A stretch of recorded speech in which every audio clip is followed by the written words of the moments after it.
Hello YouTube, good morning. It's Sunday, about 9 o'clock in the morning, and we did a thing yesterday. We pulled the motor out of this car. So this is Brandon's new car. He traded his second gen Trans Am for this. It was a V6 car, but whoever had it before put a 5.3 in it. There's a 5.3 under that tarp. I guess it has a sloppy stage 2 cam in it, and it had a dual twin GT35 turbos on it. But when the car get up to temp, you'd hear some squealing coming from the bottom end. That usually means there's a spun bearing. The guy who had it before didn't have an oil pressure sensor hooked up, so we wasn't able to see if the oil pressure was fluctuating. So we went ahead and took it out. And under this tarp here, he's got another 5.3 to go in it. This one's already been gone through, rings gapped, sloppy stage 2 cam also. And then the LT1's chilling out over here. Luke took the heads off. I guess he's going to get them ported and get the valve seats and the valves fixed. I guess whoever had that motor before, he bought that motor off someone that already had the machine work done to it and everything like that. And the heads sat, and I guess they got water in them because there was rust between the valve seats and the valves, and then the valves even had rust on them. So I told him he at least needed to take those heads and get a valve job and see if any of the valve seats needed replaced. But he decided to do that, and he decided to get them ported too, so I don't know when those are coming back, but whenever those come back, we're definitely finished rebuilding that. I know it's been a long time, but he's just been waiting on parts and, you know, slowly saving up the money for the parts and stuff like that. But yeah, we'll definitely get a video rebuilding that and putting that in the car that's sitting out front, which is that car right there. It's going to be a stock bottom end with a stage 2 Tick Performance cam. And I guess ported heads now, and I don't know if he's going to get the intake ported and put a bigger throttle body on it, but I don't think he'll need all that, honestly. But yeah, the bigger throttle body and the bigger MAF I don't know about all that. The bigger MAF and the bigger throttle body, I don't think those really help until you start getting really high in horsepower on the LT1s. Because I put a 58 on mine, and mine dynoed 400 rear wheel horsepower on a dyno dynamics. It was more around 480, 490 on all the calculators online, and from what I understand, if it was on like a Mustang dyno or something like that, it would have read 480, 490. Those dyno dynamics, they read low, and it's not really the horsepower numbers that you're looking at when you're doing dynos. You're just looking at information so you can tune the car. Those are just numbers.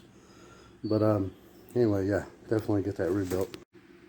But what I forgot to say is the 58 millimeter throttle body on the LT1 that I had, that was, I don't know, ran low 11s, 1108 at 122. The 58 millimeter throttle body was way too big, because as soon as you got into the throttle, it had to go into power enrichment, or it would lean back far. And tuners, I had a couple tuners trying to help me with that, and both of them were stumped. And anyway, I'm the one that figured it out. But I did eventually get a dyno tune on it, but got it all set and all fixed. But anyway, on this one right here, I put these cheap motor mounts in here. See if we can get some light in here. Probably can't see it. Anyway, the bolt did not want to go in the motor mounts, so honestly, I beat those in a little bit harder than I probably should have. And either I broke them doing that, or I broke them doing power braking in the gravel. But either way, they're broke. The motor moves way too much with those. Now I could get them poly mounts, inserts, and put those in there. You know, you have to cut the clamshells open, you put them in there, and then you use nut and bolt put them all back together, which is how the LT1 was. But I mean, these right here, there's just too much room on the poly on each side. I don't know if you can see that going crooked there, but anyway, if you saw some of the other last videos, Chris could just grab it and pull it back and forth a good ½ inch both ways, and you put it in gear, the motor acted like it was going to jump out. Anyway, I got some MR solid motor mounts. They were only like 55 bucks on Summit. So I already took the alternator out.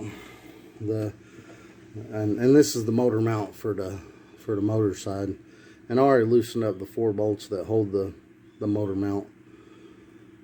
And today's Sunday, so tomorrow's Monday, and that's when my parts are going to be in. I'm debating on going ahead and taking those out, but I'm not sure my jack's going to stay jacked up, because last time I used it, it did.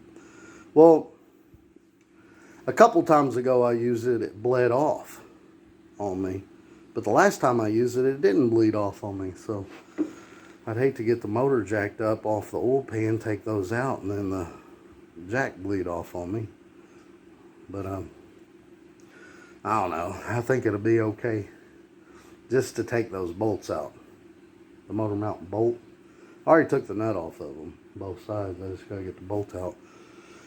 And I think taking them bolts out, because hard time I had putting them in, I think I'm gonna have a hard time getting those out. But and I don't know if the exhaust is gonna have to come off or not. The exhaust may need to come off to get those big mounts out, but I'm not sure. Maybe I can jack it up enough. I might have to take the intake off. I'm not sure. I'm gonna get up there and jack it up just enough to hold the weight of the motor and get those motor mount bolts out, and then I'm going to jack it up a little bit more and see how high it goes, and see if I can get those out. Alright, I put the jack in there at a piece of wood like that. I jacked up the motor just enough to get the pressure off. I got that bolt out just by using a ratchet. This is one of them times I wish I had an electric ratchet, because that thing took forever. And I just stuck a 1/4 inch extension in there to hold it for now. Now on this side right here, the bolt would not come out. This is the side that I really had to beat on it to get the bolt in there. So I took the whole thing out. Had to take the exhaust off, set it down over there, and then I just took the whole thing off. And I'm going to put some boards in there in case my jack bleeds off, because my parts don't come in until tomorrow. And these, I think they're hooker motor mounts that you bolt to the LT1 K-member that act like an LS1 motor mount. There's just 3 bolts here. We had a ground wire there, so I need to remember to hook that back up. But once I got it out, I was able to get a better whack on it. Put the bolt on the end of it, and then whacked it with a big old hammer and knocked it through so far. Now I've just got it on the vice grips and just spinning it out. I could stick I probably could stick a 3/8 inch extension in there and beat it out, but we'll just unscrew it. It's unscrewing.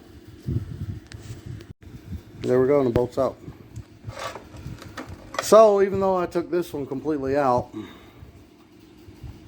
that was a lot easier than the other side. The other side, man, I was screwing on that thing forever to get it to come out with it in the car. You know, you only got so much room. You can turn the ratchet. But I'm going to go ahead and leave this out, because when the solder motor mount comes in, I'll go ahead and put it in, put the bolt in, and then I'll go ahead and put it back in, get the bolts started, and everything like that. Hopefully I don't have to take it out on the other side, because getting to these bolts are easy to get to. Getting to the bolts on the other side are a little bit more difficult. So hopefully I can jack that high enough to get this out. Hopefully. If not, I'll have to take the whole exhaust off the other side to get that out. But let's Let's get in there and mess with it and see if it'll come out. I got these motor mounts off of Rock Auto. I usually never have problems with stuff I get on Rock Auto. But look how much those were moving. And you can see where it's wore, where it was moving. That's way too much movement. Yeah, it's way too much movement for what we're trying to do. But yeah, I can move that with my finger. That's not good. No bueno. So yeah, don't buy these. Hopefully the solid motor mounts fit good. But we'll see when they come in tomorrow, because we'll put those in tomorrow. And voila! That motor mount's out. It was a little bit easier than expected. It snaked right out the top there. Oh, I'm shaking. And there it is right there. So yeah, we'll just leave it right there like that. And then when the motor mounts come tomorrow, we'll slap them in there. Hopefully my jack don't bleed off. But it don't look like it's bleeding off today. It only did it that one day for some reason. I don't know what that was about. But I am going to try to put some blocks of wood in there. And but anyway, I mean, even if it does, the K-member will catch it. What I'm worried about is no, the K-member will catch it right there. It'll be fine. I'm just gonna roll with it. I'm gonna let it sit like that until tomorrow, and then tomorrow we'll put the solid motor mounts in it. Then we can start tuning it again. Oh, also on my exhaust, that Permatex, it did not hold. It peeled right off, and there was one spot where it was leaking. So I'm actually glad I took all that off and saw that, because that would cause problems with the O2 reading. So what I did, I went and bought some JB Weld, and I put that JB Weld on there just like I did that Permatex, and I know that stuff will hold. But yeah, like and subscribe, and I'll get another video when we put the motor mounts back in.